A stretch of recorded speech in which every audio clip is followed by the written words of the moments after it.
Go through champions on defense. We played 9 strong as a team.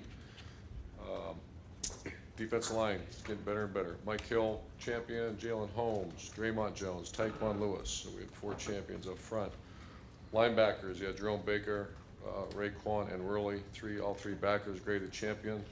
And the back end of the defense, you had Garyon, Marchand, Denzel Ward, and Webb. And players of the game were Coe, Malik Hooker, and Sam Hubbard. Played a very, very high level against a decent, good offense.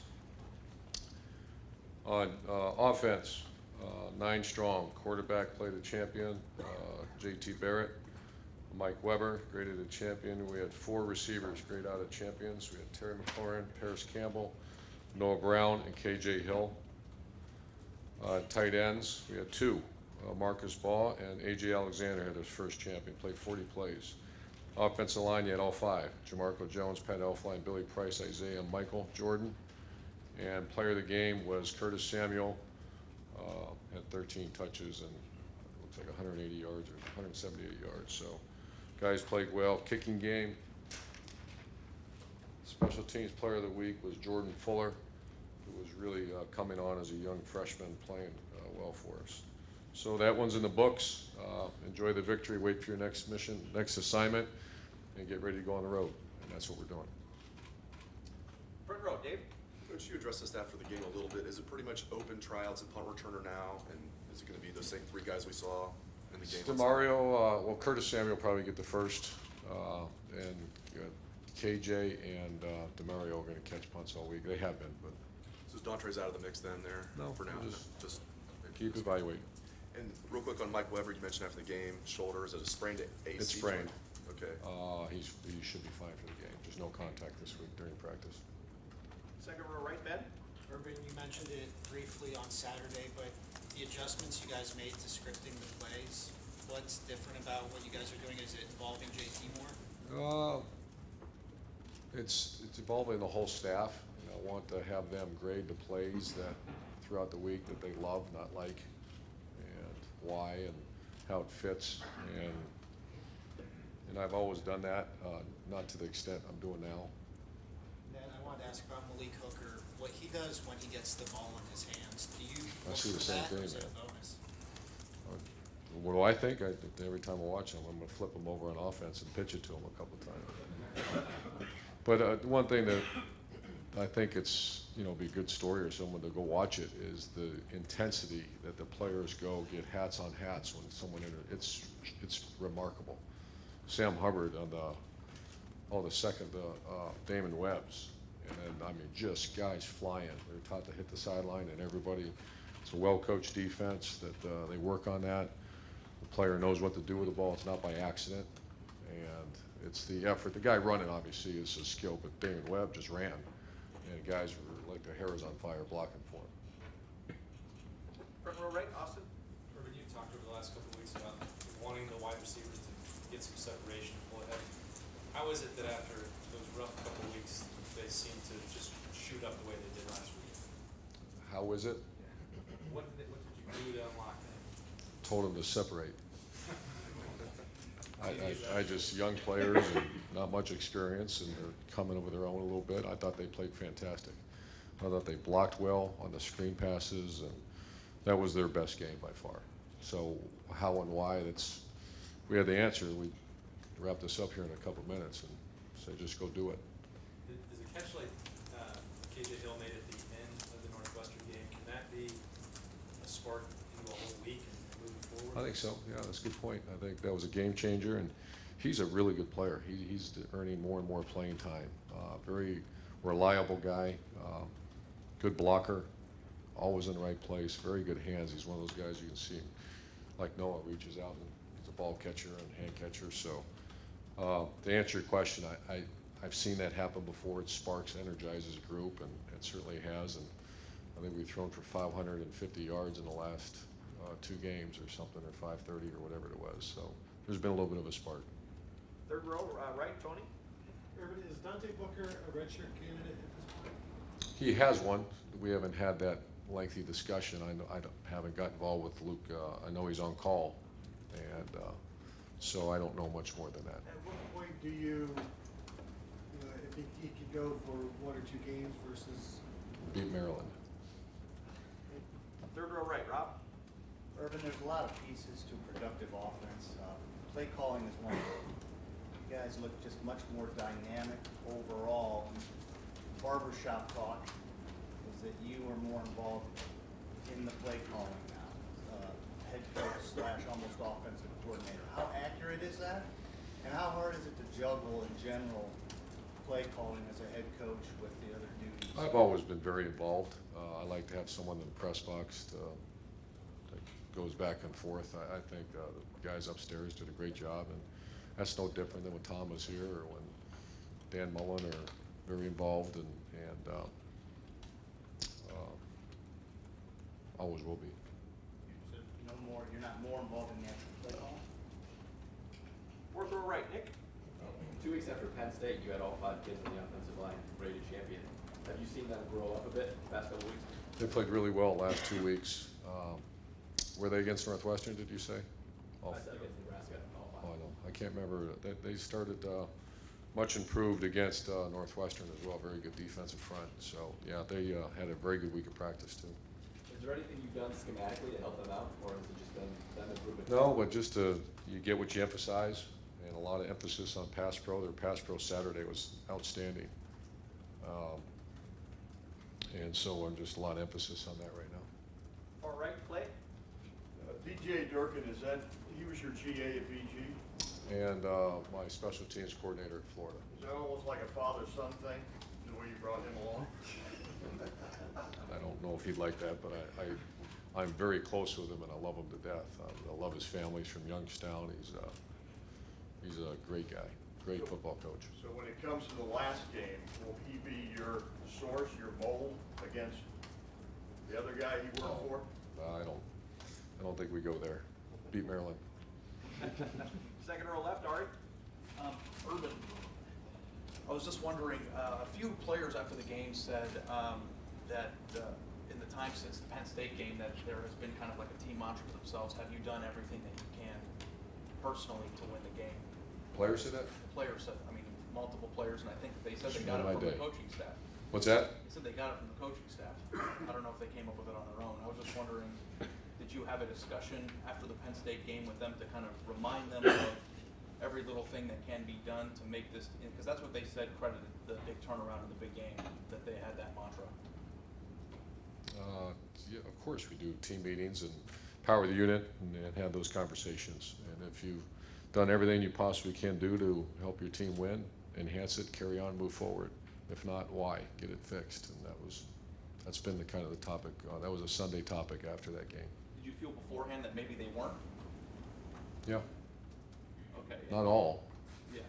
There's some that absolutely. When your team struggles, what happens is it's no different than any team across the country. When your team struggles, it's because there's a unit, a player, a coach not upholding his responsibility.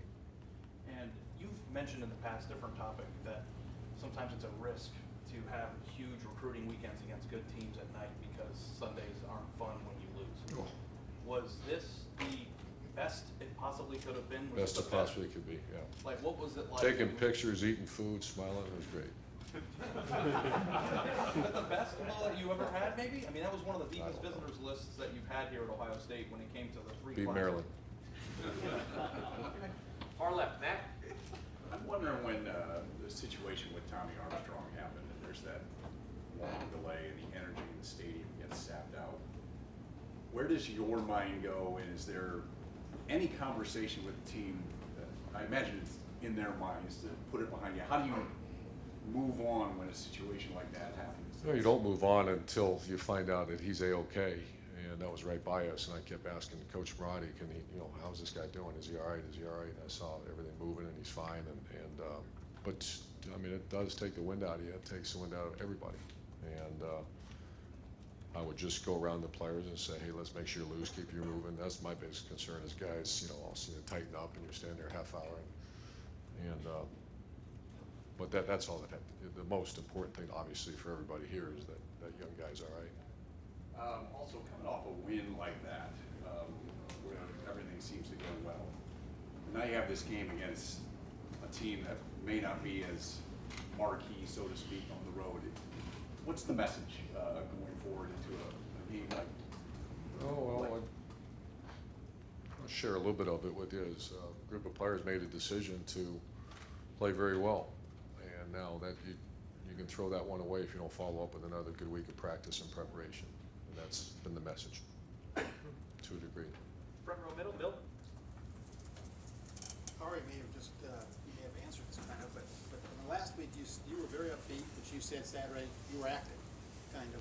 How serious were you about your concern heading into that game? Were you really thinking this was a breaking point?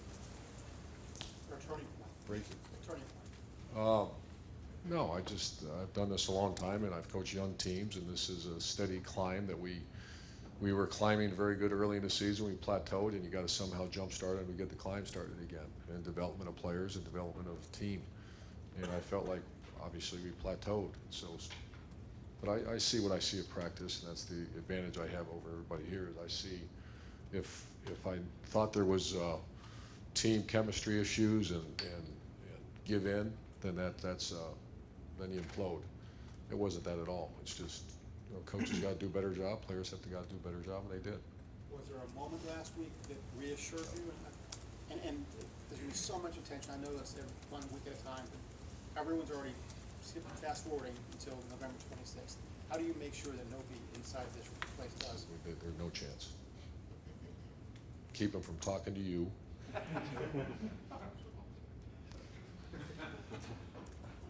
Front row left, Doug. Gene, is that all right? I wouldn't do that to you.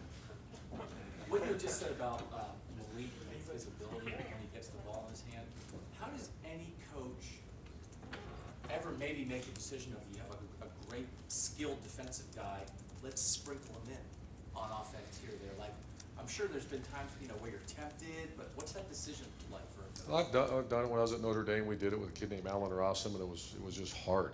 How do you practice him? How do you take time from him? And we do have good skilled players that that are developing on offense. So it's not really, he's so valuable back there right now. So we have thought about it.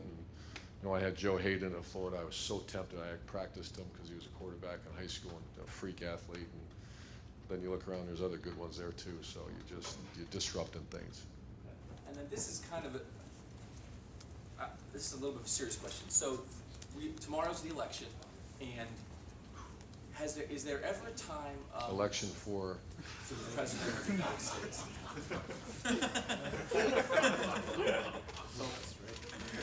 beat Maryland.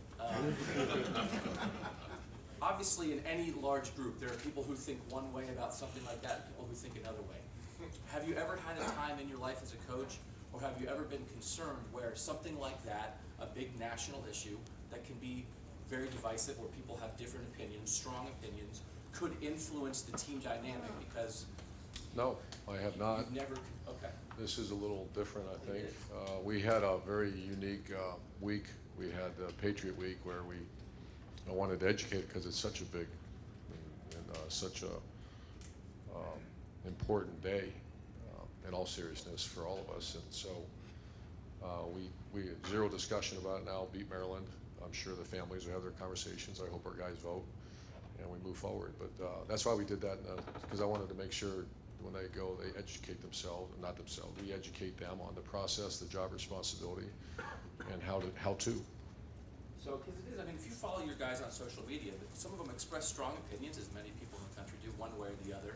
But you can have that opinion, but then in here, you're a teammate, you're lining up next to Yeah, each this is a other, that pretty doesn't mature matter. team in that regard. That's something I always watch. I have guys around this program. That's their job. Monitor and when I talk about good guys, now I have some guys that are like family in this team that they would tell me if something's going on, and I listen and I hear, and the heartbeat of our team is very solid right now. It's not always perfect, but it's very solid. But that's a great question, and am I concerned about it? You're damn right. That's when you start having issues, and but I also have great trust in the people that I'm listening to. Second row middle, Tip. Urban, a couple times this year, JT's kind of put maybe dead to rights at times in the pocket. He's been able to escape Is that an instinct thing? Is that a skill he's developed? Just He's where- really good. He did that in high school. He's strong is what he is. He's very strong and twitched up, and he's amazing at some of that. He gets out of those things. Has he been doing that for, years, or is that just, because it seems like. Since high school. Okay. Yeah, if you remember back his redshirt freshman year, he was really good at it. And final questions from our right, Tim?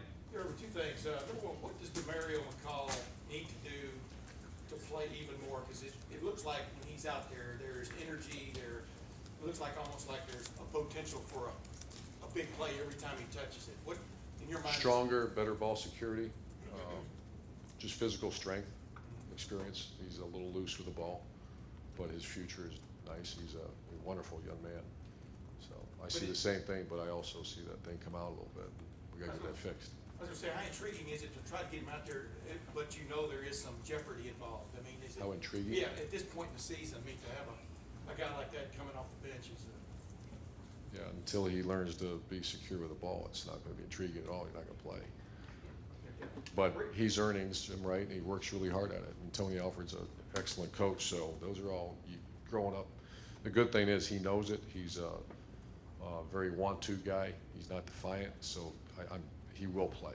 He's earning right to play around here. Another thing, Raekwon McMillan, of course, he had the tip that led to the first interception. How well is he playing in your mind right now as a linebacker? Because it's not the classic case anymore where a linebacker gets 25 tackles a game and stuff. Just what do you see from him more than anything else? Exceptional leader, exceptional person, and a great football player.